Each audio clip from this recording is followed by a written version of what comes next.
మంచి చెప్పే వాళ్ళని కూడా దూరం చేసుకుంటున్నాడు. జీవితంలో అన్నిటికన్నా గొప్ప లక్షణం ఏమిటో తెలుసా అండి?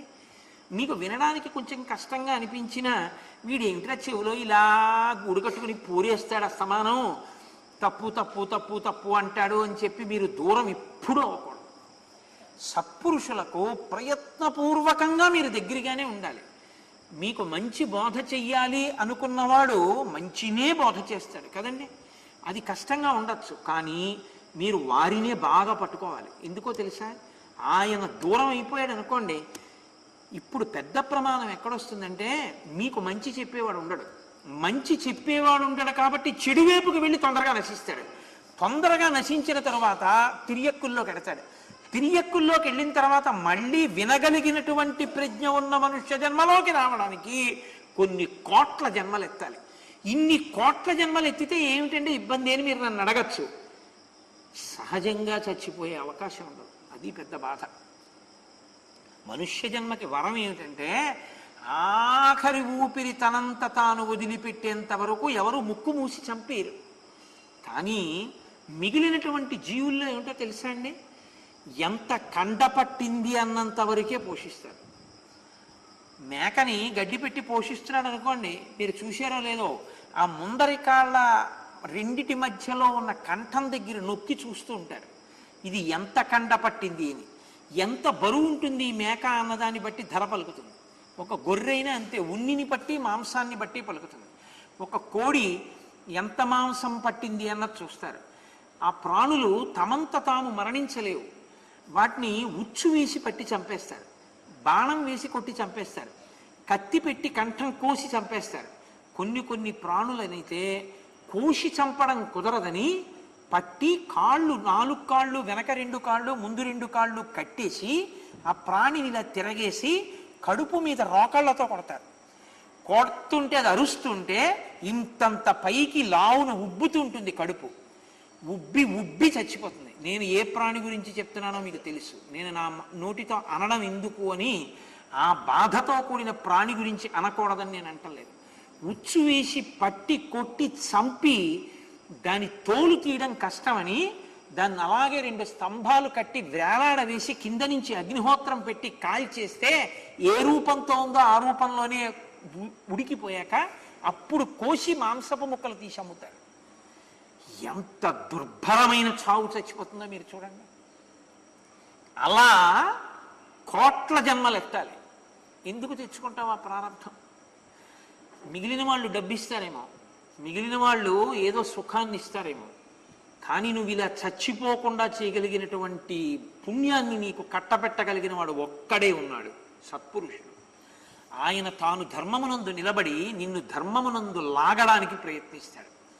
నువ్వు ఆ ఒక్క బంధనం కానీ వదిలేసుకున్నావో చాలా ఇబ్బందుల్లోకి వెళ్ళిపోతావు. అందుకే కష్టంగా ఉన్నా అంటి పెట్టుకుని ఉండి తీరాలి సత్పురుషుడితో. ఆ ఉండను అన్న మాట చాలా ప్రమాదకరం. అందుకే శృణ్వంతపః, విను విను బాగా విను బాగా విను అంటారు. ఎందుకో తెలుసా అండి? అది అనుభవించేటప్పుడు తెలుస్తుంది ఆ బాధ ఏమిటో. చాలా కష్టంగా ఉంటుంది. అందుకని పొందవద్దు, చాలా ఇబ్బంది పడిపోతావు. అటువంటి బాధలు పడకుండా ఉండాలంటే హాయిగా కనీసంలో కనీసం నీ ఎంత నువ్వు ఊపిరి వదిలిపెట్టగలిగినటువంటి ఏకైక జన్మ మనుష్య జన్మ. ఈశ్వరుడు ఇన్ని వరాలిచ్చినటువంటి జన్మ మనుష్య జన్మ. ఆయన ఏమి మనల్ని అనుభవించద్దన్నాడు? ఆయన అన్నీ అనుభవించమని చెప్పాడు. అందుకే ఆయన ఇన్ని భోగాలు సృష్టించాడు. ఆయన బెల్లం ముక్క దేనికి సృష్టించాడు? మనం తినమనే సృష్టించాడు. ఆయన పంచదార ఎందుకు సృష్టించాడు? మనని తినమనే సృష్టించాడు. ఆయన చెరుకు కర్ర ఎందుకు సృష్టించాడు? మనని తినమనే సృష్టించాడు. అదే భూమిలో ఇక్కడ చెరుకు కర్ర సృష్టించిన వాడు ఆ పక్కనే వేస్తే గంజాయి మొక్కని మత్తిచ్చేదాన్ని సృష్టించాడు. ఆ పక్కనే చేదు రసంతో ఉన్న కుంకుడుకాయని ఆయనే పోషించాడు. ఒక్క భూమిలోంచి ఇన్ని వస్తున్నాయి. ఇవన్నీ అంటే గంజాయి మొక్కని అనుభవించమని నా ఉద్దేశ్యం కాదు.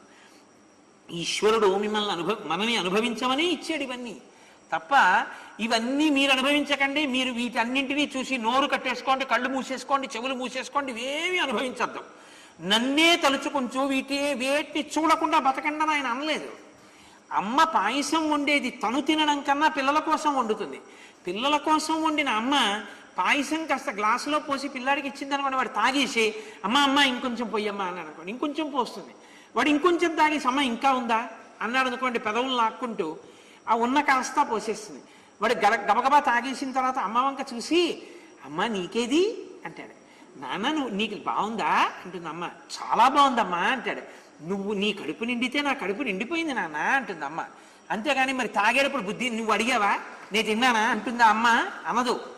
నువ్వు తాగేస్తే తన కడుపు నిండిపోయిందన్న అమ్మ ఎటువంటిదో, ఆయన సృష్టించిందంతా ఈ పాయసాలన్నీ ఆయన వండింది మన కోసమే.